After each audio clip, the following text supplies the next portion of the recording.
Hello friends, welcome back to my channel Kirtika's kitchen diary.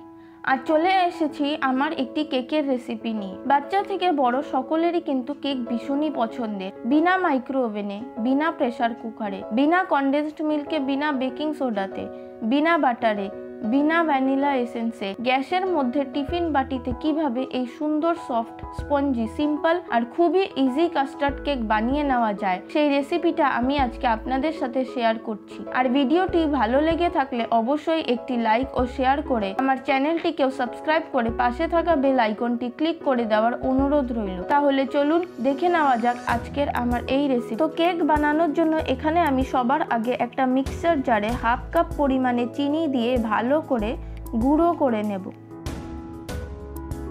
তারপর কেকটা বানানোর জন্য এখানে আমি একটা টিফিন বাটিতে সামান্য পরিমাণে তেল দিয়ে ভালো করে মাখিয়ে নেব। তারপর এর মধ্যে সামান্য পরিমাণে ময়দা দিয়ে সেটাকেও ভালো করে ছড়িয়ে নেব। ময়দাটা দিলে কি হয়, তেলটার উপরে একটা লেয়ার হয়ে যায়, যার ফলে কেকটা বাটির মধ্যে লেগে যায় না। এবারে এখানে একটা বাটিতে কিছুটা টুটি ফ্রুটি নিয়ে ওর মধ্যে হাফ টেবিল চামচ পরিমাণে ময়দা দিয়ে ভালো করে মিশিয়ে নেব। আপনাদের কাছে যদি টুটি ফ্রুটি না থাকে আপনারা এটাকে স্কিপও করতে পারেন। তারপর কেকের ব্যাটারটা তৈরি করার জন্য এখানে আমি হাফ কাপ পরিমাণে সাদা তেল দিয়ে দেব। এখানে আপনারা চাইলে বাটারও ইউজ করতে পারেন, কিন্তু আমি এখানে সাদা তেলই ইউজ করছি। ওর মধ্যে দিয়ে দেব যে চিনিটা আমি সবার প্রথমে গুঁড়ো করে নিয়েছিলাম সেটা।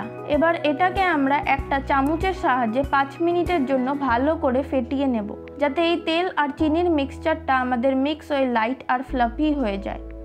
দেখুন, চিনি আর তেলটাকে ভালো করে 5 মিনিট ধরে ফেটিয়ে নেওয়ার পর এখন এটা অনেকটাই লাইট আর ফ্লাফি হয়ে গিয়েছে। এখন এর মধ্যে একটা ছাঁকনি বসিয়ে ওর মধ্যে দিয়ে দেব হাফ কাপ পরিমাণে ময়দা আর দিয়ে দেব হাফ কাপ পরিমাণে ভ্যানিলা কাস্টার্ড পাউডার। এটা আপনারা যে কোনো জায়গায় যে কোনো দোকানে খুব সহজেই পেয়ে যাবেন। এবারে এটাকে আমরা চেলে নেব।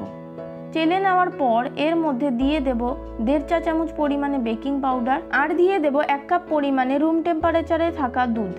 এবারে সব কিছুকে ভালো করে মিশিয়ে এটাকে কিছুক্ষণ ফেটিয়ে একটা স্মুথ ব্যাটার তৈরি করে নিতে হবে, যাতে কোনো লাম্পস না থাকে। আর এখানে গরম দুধ কিন্তু কোনোভাবেই দেওয়া যাবে না, না হলে কিন্তু ব্যাটারটাতে আমাদের লাম্পস হয়ে যাবে আর ব্যাটারটা স্মুথভাবে তৈরি হবে না।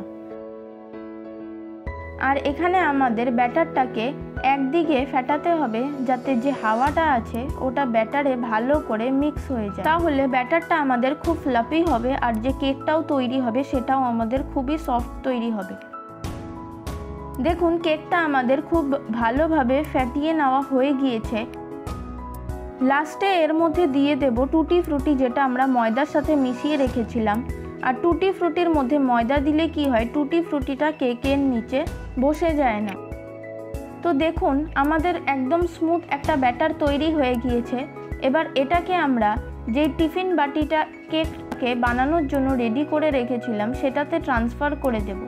আর এইভাবে আমরা বাটার পেপার ছাড়া খুবই সহজে কেক বানিয়ে নিতে পারি। তারপর এটাকে আমরা একটু ট্যাপ করে নেব।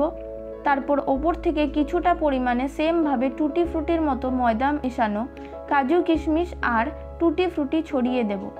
তারপর এখানে আমি একটা কড়াইয়ের মধ্যে স্ট্যান্ড বসিয়ে ঢেকে প্রায় 10 মিনিট এটাকে প্রিহিট করে নিয়েছিলাম। এবারে টিফিন বাটিটাকে আমরা প্রিহিট করে রাখা কড়াইয়ের মধ্যে বসিয়ে দেব। এবারে এটাকে আমরা ঢেকে 40 থেকে 45 মিনিট ধরে লো টু মিডিয়াম ফ্লেমে বেক করে নেব। আর কেককে কোনো সময় হাই ফ্লেমে বেক করতে যাবেন না, না হলে কিন্তু কেকটা নিচে থেকে পুড়ে যেতে পারে।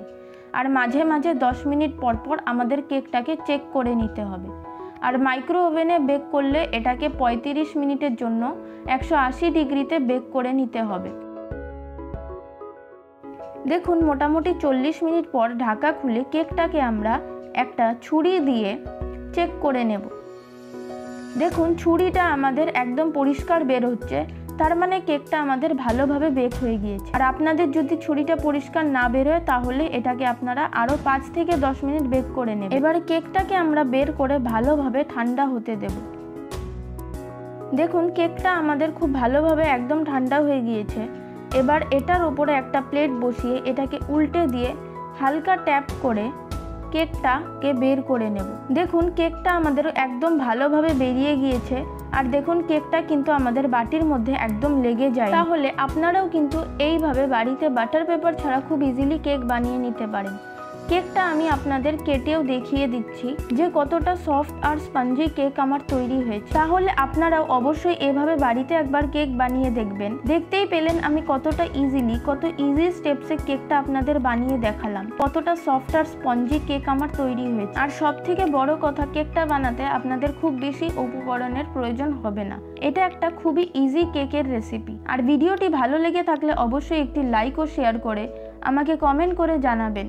আর আমার চ্যানেলটিকেও সাবস্ক্রাইব করে পাশে থাকা বেল আইকনটি ক্লিক করে দেবেন, যাতে এরকম আরও নতুন নতুন আর ইজি রেসিপি সবার আগে আপনাদের কাছে পৌঁছে যায়। আজ তাহলে এ পর্যন্ত, আবার চলে আসবো নতুন কোনো রেসিপি নিয়ে। ভালো থাকবেন, সুস্থ থাকবেন, ধন্যবাদ।